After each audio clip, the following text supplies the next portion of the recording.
Welcome back to my channel. My name is Stacey, and in this video I am going to be making my new favorite buttermilk biscuit recipe from scratch. So if you're interested in that, please keep watching.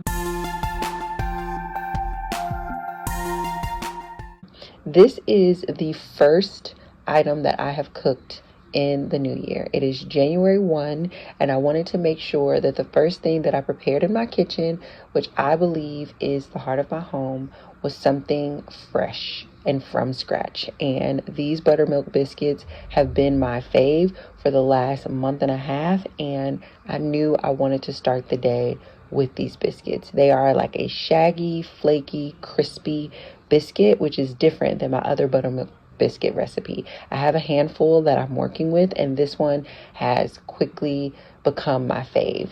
In the video, I'm going to put the description on all the ingredients and how to make the biscuits on the screen so you can follow along. I wanted to talk a little bit about my intention to become the best homemaker in all the land.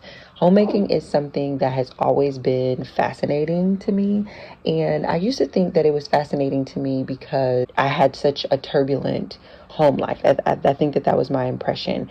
And I think that was my impression for a while because I was in the thick of healing my trauma, and in the middle of healing my trauma, I wasn't able to see that my craving for home wasn't a result of never having had it. It was a result of having had it and lost it.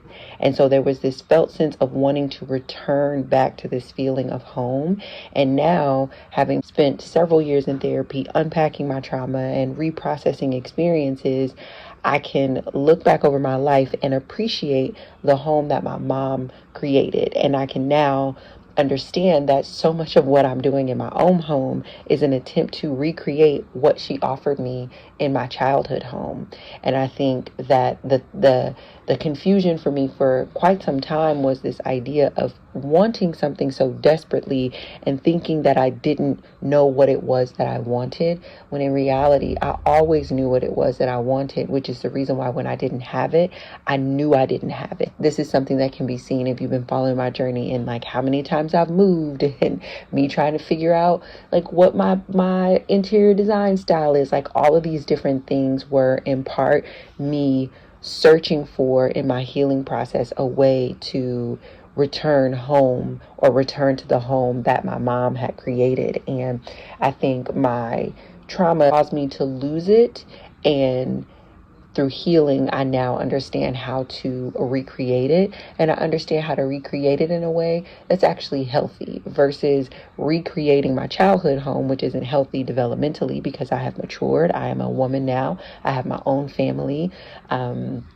And it's going to be important for me to produce a new home for them, but understanding that there are elements and lessons that I can gather from the home that my mom created for me that I loved and adored, and stitch them into the home that I am creating for myself. And one of the things I can distinctly remember from my childhood home is on Saturday mornings, and sometimes on like Friday mornings, but especially on Saturday mornings, my mom, we always had a puzzle on the table, and I'm a puzzler. That's one of my hobbies. But we always had a puzzle on the table, and I would remember my mom putting a tablecloth over the puzzles and then preparing a massive breakfast and bringing it out and putting it out on the table. And it was sort of like almost like a grazing table, and we would have fruit and grits and rice and sausages and bacon and pancakes, and we would always have some type of biscuit on the table, and it would sit out in the dining room on the table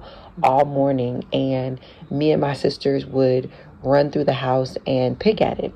Family would come over and they would pick at it. And that's something that I want to recreate in my own home, is this idea of a grazing table, and on the grazing table, the centerpiece being a delicious buttermilk biscuit. So that way when I reach for it, when my son reaches for it, when my daughter reaches for it, or when my husband reaches for it, a little bit of how I grew up can be what they taste.